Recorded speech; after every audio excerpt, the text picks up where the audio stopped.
पाकिस्तान ने जो किया वो दुनिया का कोई भी मुल्क नहीं कर सका। तैयब उर्दगान ने बरमला इसका इतराफ किया है और तारीफ की है पाकिस्तान की और बताया है कि अगले 24 घंटों में ना सिर्फ पाकिस्तान बल्कि मशरक़े वुस्ता की किस्मत बदलने जा रही है और पाकिस्तान अब जिन बुलंदियों पर जाने जा रहा है वो उम्मत मुसलमा का बड़ा भाई बन जाएगा। और तुर्किया ने ये ऐलान किया है उस मौके पर जहां दुनिया के 7 बड़े माशी तौर पर मजबूत ममालिक इकट्ठे थे, वहां तैयब उर्दगान ने पाकिस्तान की तारीफ की है। सिर्फ यही नहीं, उस मौके पे मोदी की तारीखी छतरोल हुई है और ट्रंप ने मोदी को अपने सामने बैठाकर जो जलील किया है उसकी आज तक कोई तारीख नहीं मिलती। इसके अलावा इसराइल जो इस सारे मामले में साइड लाइन हो चुका है, अब इसराइल नई साजिशें गढ़ रहा है और इसराइल इस खिते को दोबारा से डिस्टेबलाइज करने के लिए क्या इकदाम उठा रहा है। इसराइल के वजीर किस तरह की स्टेटमेंट्स दे रहे हैं। ईरान के जहाज तेल लेकर पूरी दुनिया के लिए रवाना हो चुके हैं और अमेरिका ईरान को 100 के करीब त्यारे दे रहा है। जहां अमेरिका ईरान को त्यारे दे रहा है तो वहीं अमेरिका ने इसराइल के अंदर से अपने जंगी त्यारों को फौरन वापस बुला लिया है। इसराइल से अपना जो असला है उसको समेटना शुरू कर दिया है और इसराइल को लावारिस छोड़ दिया गया है। इसराइल अब ये कहता है कि वो लिबनान पर अकेले ही कब्जा करेगा, उसके बाद तुर्किया की बारी है, उसके बाद सऊदी अरेबिया की बारी है और फिर पाकिस्तान की बारी है, क्योंकि इन्होंने इसराइल के 40 साला प्लान को निस्तो नाबूद किया है, मलिया मेट किया है। वो ट्रंप जो जंग शुरू होने से पहले इसराइल के साथ खड़ा था, अब वो ट्रंप जाकर अरबों के साथ, पाकिस्तान के साथ, ईरानियों के साथ मिल गया है और इसराइल के मुखालिफ खड़ा है। इंटरनेशनल डिफेंस एनालिस्ट ये कह रहे हैं कि अमेरिका और इसराइल के ताल्लुकात में जो दरार पड़ी है, अब वो दरार गहरी खाई में तब्दील हो चुकी है और उसको फिल करना नामुमकिन हो चुका है। और नेतन्याहू के होते और ट्रंप के होते अब अमेरिका और इसराइल के ताल्लुकात दोबारा उस नहज पर नहीं जा सकेंगे। इसके पीछे पेंटागन की एक इंतहाई खतरनाक रिपोर्ट भी है, जो मैं पहले भी आपको अपने व्लॉग में बता चुका हूं कि उस रिपोर्ट ने इस दरार को गहरी खाई में बदलने में एक बड़ा अहम किरदार अदा किया है। इन तमाम खबरों पर तफसील से बात करेंगे, लेकिन उससे पहले अगर आपने अभी तक मेरे यूट्यूब चैनल को सब्सक्राइब नहीं किया तो अभी सब्सक्राइब करें। फेसबुक, इंस्टा, टिकटॉक और ट्विटर पर देखें तो फॉलो कीजिए और कमेंट बॉक्स में अपनी राय से जरूर आगाह करें और इस वीडियो को लाजमी लाइक करें। सबसे पहले बात करेंगे कि ट्रंप और नेतन्याहू के दरमियान जो दरार पड़ी, ये एक गहरी खाई में कैसे तब्दील होगी। ईरान की जंग जब शुरू हुई तो मैंने आपको पहले रोज ही बताया था कि इस जंग को लेके अमेरिका के मकासद और हैं जबकि इसराइल के मकासद और हैं। अमेरिका सिर्फ ईरान के खिलाफ जंग लड़ने आया था जबकि उसने अपने इत्तेहादियों को सिक्योर करना था, जबकि इसराइल इस खित्ते में जंग लड़ने के लिए इसलिए आया था ताकि अमेरिका के इत्तेहादी अरब ममालिक और ईरान आपस में जंग लड़ें, ये आपस में एक दूसरे से गुत्थम गुत्था हों, मिडल ईस्ट के अंदर ये तमाम ताकतें कमजोर हो जाएं जो इसराइल को चैलेंज कर सकती हैं और इसराइल फिर खित्ते का बाप बन जाए। लेकिन इसराइल का ये मकसद पूरा नहीं हुआ और इस मकसद को नाकाम बनाने में जो 40 साल प्लानिंग लेके इसराइल आया था, उस प्लानिंग को नाकाम बनाने में पाकिस्तान ने कलीदी किरदार अदा किया, तुर्किया ने कलीदी किरदार अदा किया और सऊदी अरेबिया ने कलीदी किरदार अदा किया। यही वजह है कि अब इसराइली पिट रहे हैं, रो रहे हैं और कह रहे हैं कि इन 3 ममालिक ने हमारी बनी बनाई गेम खराब कर दी। इस सब के जिम्मेदार ये 3 ममालिक हैं और अब हम इनसे बदला लेंगे।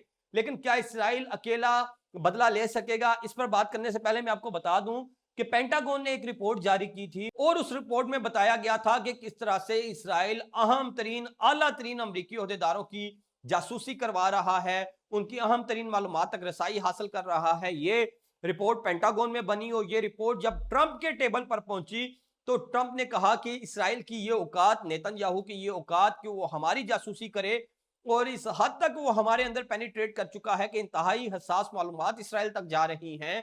तो फिर पेंटागन ने ये रिपोर्ट जब वाशिंगटन में भेजी तो इसके बाद वो जो दरार पड़ रही थी इसराइल और अमेरिका के दरमियान, वो दरार गहरी खाई में तब्दील होगी और उसके बाद अमेरिका ने यह फैसला कर लिया कि अब वो ईरान पे हमला नहीं करेगा, अब डील ही करेगा। गो के इस डील को अमेरिका की शिकस्त करार दिया जा रहा है, गो के इस डील को ईरान की फतेह मुबीन करार दिया जा रहा है। लेकिन इसके पीछे इसराइल की अपनी गलतियां हैं और अब इसराइल फंस चुका है। जहां अमेरिका इसराइल से अपने त्यारे, अपना फौजी असला साजो सामान वापस मंगवा रहा है और इसराइल को लावारिस छोड़ रहा है, तो वहीं ईरान को अमेरिका ने 100 बोइंग त्यारे देने का सर्टिफिकेट ऐलान कर दिया है, जारी कर दिया है। और बोइंग कंपनी को यह इजाजत दे दी है कि आप ईरान को फौरी तौर पर 100 बोइंग तैयारे मुहैया करें जो ईरान अपने फ्लीट में शामिल कर सके, जहां ईरान पर नवाजिशात शुरू हो चुकी हैं, जहां अमेरिका ये ऐलान कर रहा है कि वो ईरान की तेल गैस की जो सनत है उसके अंदर सरमायाकारी करेगा, जहां ईरान के जहाज तेल लेकर पूरी दुनिया के लिए रवाना हो चुके हैं, ईरान पर पाबंदियां खत्म हो चुकी हैं, तो वहीं इसराइल के बुरे दिन शुरू हो चुके हैं। अब इसराइली सटपटा गए हैं और कह रहे हैं कि वो अकेले ही पूरी दुनिया के खिलाफ जंग लड़ेंगे, अकेले लिबनान के खिलाफ जंग लड़ेंगे, लिबनान पर कब्जा करेंगे, अकेले तुर्किया पर धावा बोलेंगे, तुर्किया को काबू करेंगे, अकेले सऊदी अरेबिया पर धावा बोलेंगे और सऊदी अरेबिया पर कब्जा करेंगे। लेकिन नेतन्याहू ये भूल रहे हैं कि अब मिडल ईस्ट 28 फरवरी से पहले वाला मिडल ईस्ट नहीं रहा। अब ईरान और अरब भाई भाई बन चुके हैं। अब पाकिस्तान इस खित्ते को कंट्रोल कर रहा है। अब तुर्किया इस खित्ते में अहम किरदार अदा कर रहा है। अब मुसलमान मुमालिक एक प्लेटफॉर्म पर इकट्ठे होने जा रहे हैं।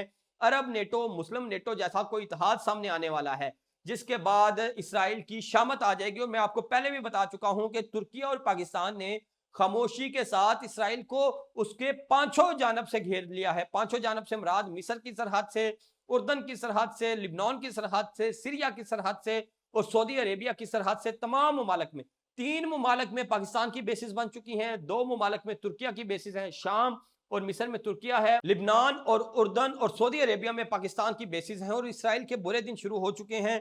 जहां इसराइल के बुरे दिन शुरू हो चुके हैं, तो वहीं इसराइल की राखेल यानी कि भारत, जो इसराइल की नाजायज औलाद है, भारत के भी बुरे दिन शुरू हो चुके हैं। ट्रंप ने तारीखी छतरोल की G7 अजलास में मोदी को सामने बैठाया और कहा कि ये कातिल है और इंतहाई गलीज किस्म का कातिल है। और मोदी को सिर्फ यही नहीं कहा गया, बल्कि एक मीडिया के नुमाइंदे ने वहां ट्रंप से सवाल किया कि सर, आपकी जो नेवी है उसने भारतीय नेवी सेलर्स को मार दिया, भारत के जहाज को समंदर बर्द कर दिया, तो आप उस पर माफी मांगेंगे, कोई दुख, कोई नदामत का इजहार करेंगे? जिस पर ट्रंप ने ना तो किसी नदामत का इजहार किया, ना किसी दुख का इजहार किया और कहा कि ये एक मुश्किल पेशा है और इसमें ऐसा होता रहता है। जिस पर मोदी के मुंह से एक लफ्ज नहीं निकला। वो मोदी जो मीडिया पर धमकियां दे रहे थे और गिद्दर भभकियां मार रहे थे कि हम अमेरिका से माफी मंगवाएंगे, ट्रंप के सामने बैठकर एक लफ्ज नहीं निकला। ये भी नहीं कह सके ट्रंप को कि आप माफी मांगे। थी भारत की औकात जो उसको दिखाई गई, आलमी सतह पर तारीखी जिल्लत का सामना करना पड़ा, तो वहीं पाकिस्तान को G7 अजलास में तारीखी बुलंदियों का, तारीखी फखर का सामना करना पड़ा, जब तैयब उर्दगान ने उस प्लेटफॉर्म पर खड़े होकर यह कहा कि मुसलमान मुमालिक में पूरी दुनिया में जो काम कोई और नहीं कर सका वो पाकिस्तान ने करके दिखाया है। और पाकिस्तान 24 घंटे में तारीख रकम करने वाला है और पाकिस्तान उम्मत मुसलमा का बड़ा भाई है। तैयब उर्दगान पाकिस्तान को उम्मत मुसलमा का बड़ा भाई करार दे रहा है और अनकरीब तुर्किया, सऊदी अरेबिया और पाकिस्तान मिलकर दुनिया को सरप्राइज भी देने जा रहे हैं। और इस वक्त खित्ते की सूरत हाल मुकम्मल बदल रही है। जिस वक्त आप ये वीडियो देख रहे होंगे, मुमकिन तौर पर उस वक्त वह तारीख साज सरप्राइज दुनिया को मिल चुका हो जो पाकिस्तान देने जा रहा है। भारत की शामत है, इसराइल की शामत है और इस खित्ते में एक नया इनकलाब आने जा रहा है। उस इनकलाब को पाकिस्तान और ईरान मिलकर लीड करने जा रहे हैं। ईरान को 100 जहाज मिल रहे हैं। ईरान का तेल पूरी दुनिया में सप्लाई के लिए रवाना हो चुका है। नाकाबंदी के बावजूद 3 ईरानी टैंकर ऑयल लेकर रवाना हो चुके हैं, नाकाबंदी को क्रॉस कर चुके हैं। और अगर ईरान का तेल बिकना शुरू हो गया तो ईरान इतनी ताकतवर इकोनॉमी बन जाएगा, तो फिर इसराइल के लिए ईरान को रोकना नामुमकिन हो जाएगा। ये थी अब तक की तफसीलात। एक बार फिर कहूंगा कि वीडियो के हवाले से कमेंट बॉक्स में अपनी राय से जरूर आगाह कीजिए। अगर अभी तक आपने वीडियो को लाइक नहीं किया तो लाइक कर लें, चैनल को सब्सक्राइब कर लें। फेसबुक, इंस्टा, टिकटॉक और ट्विटर पर देख रहे हैं तो फॉलो कर लीजिए। मुझे इजाजत दीजिए। अल्लाह हाफिज।